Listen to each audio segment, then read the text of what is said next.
baik gitu. Cuman kakakku ini kayak aku nggak ngerti ya, kalau aku lihat itu kayak kakak ada kadang-kadang tuh kayak saya kan ngadu domba aku sama mama gitu kan. Sementara jujur aja ya Mas ya, aku masih belum ada pekerjaan karena di pekerjaan lama sih aku luar gitu kan. Nah, aku ini bingung gitu loh Kak, kayak gimana ya, aku nih satu sisi aku kan harus masih stay di rumah ya, sementara di rumah kondisinya tuh udah kayak gini. Sementara jujur aja karena aku nggak punya apa ya, maksudnya karena papaku dulu kan ninggalin mamaku juga dan dia punya perempuan lain, jadi aku nih selalu cari pelampiasan keluar itu kayak aku butuh cowok, aku butuh cowok kayak gitu loh. Jadi aku masih kayak sampai aku tuh minta tolong orang juga kayak. Suaramu hilang lagi ya? Aku nggak tahu kamu di mana sekarang. Sorry, halo Kak, cuma agak suaraku udah jelas ya, sorry ya Kak. Terus? Halo, iya sampai mana Kak tadi? Sampai kamu cari laki-laki. Iya, tapi aku jujur aja Kak ya, aku bisa jaga diri sih. Maksudnya nggak sampai lah ya, jangan aku tuh sebagai cewek, aku nggak mau terjadi apapun. Jadi aku usia segini, ya aku belum menikah, tapi aku selalu dapat pacar toksik gitu Kak. Nah sementara aku apa ya Kak, di rumah kayak kondisi itu belakangan sih membaik ya, cuman apa ya, kayak ya it keeps continue, kayak apa ya, tetap continuing gitu loh Kak, karena kondisi kejiwaan dari setiap anggota keluargaku tuh yang masih belum beres gitu loh. Aku tuh sampai bingung, sampai aku tuh tadi mikir kayak, Miss Yuli ada nggak ya apa kayak misal lowongan kerja jadi admin atau gimana, yang penting aku keluar dulu dari rumah atau kayak gimana gitu loh Kak. Aku tuh bingung banget gitu, gimana ya Kak?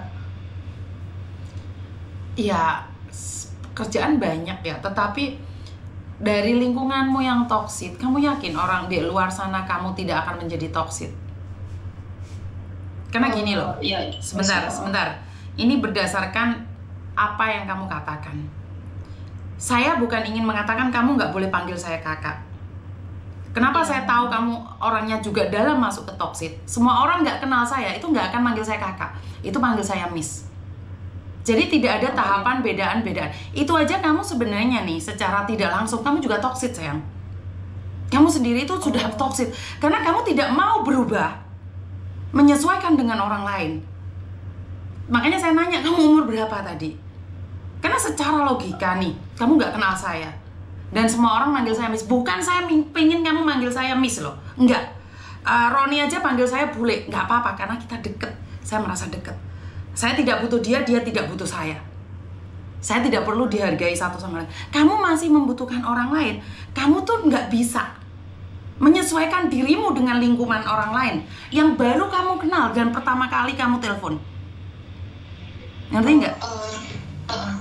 Sorry Mas, aku mau ngomong soalnya gini. Aku kan di rumah ini kayak kurang bebas untuk telepon. Bukan itu masalahnya. Masalahnya ada di dirimu sendiri. Kamu itu tidak bisa menerima kenyataan di luar. Kamu itu tidak mau mengakui kelebihan orang luar. Sementara kita nggak saling kenal sayang. Banyak kok orang minta tolong sama saya, cuman manggil miss saja kamu nggak mau. Kamu maunya kak, dan saya bilang oke. Pokok permasalahannya bukan di kakak, di mak, di bule, di mbok dewor. Itu bukan pokok permasalahannya. Kamu meminta bantuan sama orang lain, seharusnya tahu tatanannya. Kamu gak akan bisa mendapatkan pekerjaan yang lama. Kenapa? Karena otakmu semau sendiri sayang. Kamu sampai di umur 32 tidak menikah, bukan salah keluargamu, salah di dirimu sendiri. Karena kamu carinya yang sempurna. Kamu gonta-ganti pasangan. Saya gak yakin kamu tidak bersama mereka. Gak mungkin kamu nganggur selama 32 tahun tidak melakukan apapun. Saya perempuan dewasa. Ngerti gak maksud saya? Jadi jangan mengatakan orang lain toksit. Dirimu sendiri tidak akan bisa menyesuaikan dirimu di luar, maka kamu akan rusak sendiri. Ngerti nggak? Keluargamu nggak toksit, mungkin kamu yang toksit. Kamu mencoba menyalahkan orang lain untuk membenarkan apa yang kamu lakukan. Yang paling bahaya adalah kalian play victim. Kalian yang di rumah bekerja tidak baik, kalian merasa orang-orang membencimu. Tepuk dada tanya selera, Dok. Miss, aku mau bilang apa itu, sebenarnya itu bukan karena aku, karena mamaku soalnya agak strict juga sih sama aku sama kakakku kan. Jadi Kenapa? Kalau orang tua strict kenapa? bukan, maksudnya sehingga aku kan nggak bisa menikah juga kan kak gitu. Jadi kayak orang tua kan strict banget sama pilihan pacarku atau pilihan kakakku gitu. Strict banget, nggak ada alasan kamu gonta-ganti pacar kan? Enggak, ya cuman waktu itu memang kan kondisinya karena memang jujur ya Mas, waktu itu karena pacarku ada yang pertama itu dia minta kiss, aku juga nggak mau, aku nolak, sehingga dia menjauh, so aku putusin dia gitu loh kak. Gitu loh Miss ya. Gini sayang, saat ini kondisi psikismu itu udah kena mental ngomong sama saya. Seminggu lagi telepon saya pasti lupa nih, kita ngobrol lagi. Homoa, karena saya tidak ingin nih nanti saya menyerang kamu secara pribadi, karena saya juga nggak kenal kamu. Siapa tahu saya ada pekerjaan buat kamu, ngerti nggak? Karena nanti kalau kamu semakin bicara, semakin saya tahu kamu, nanti saya akan menancapkan hati itu ke kamu, ngerti nggak? Saya tandai kamu, nggak baik buat kamu. Saya ada pekerjaan banyak di luar sana, banyak orang butuh pekerjaan, butuh tenaga kerja. Tetapi ingat, kamu yang harus menyesuaikan ke tempat orang lain, apalagi orang baru. Jangan sampai kamu play victim. Tahu menempatkan diri sendiri. Kamu tidak kenal saya, kamu tidak tahu saya. Begitu juga dengan orang lain. Jadi kayak tradisinya apa, ikutin orang lain kalau kamu butuh orang. Jadi tutup dulu, biar kita nggak salah paham dan saya nggak nyerang mental kamu. Ya. Nanti takutnya saya yang gagal paham.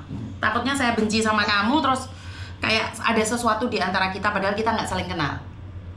Kamu? Oke? Jadi aku telepon minggu depan gitu Miss. Kemungkinan besar. Oke. Terima kasih. Banyak, Yo, siap. Karena saya tidak ingin menyerang mental seseorang ya teman-teman. Kita orang dewasa. Nah, saya rasa di umur 32 tahun itu bukan anak-anak lagi, bukan remaja lagi, tetapi menginjak dewasa, dimana kedewasaan itu harus bisa menyesuaikan dengan orang lain. Tidak melarang kalian saya bule, mbok dewar, tidak melarang.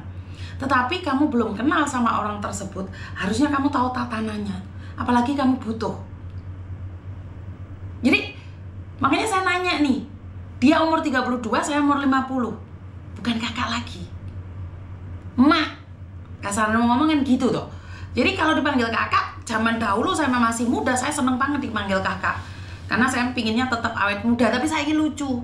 Isin aku ini jopo nake panggil kakak ini lo lucu kepingkel-pingkel.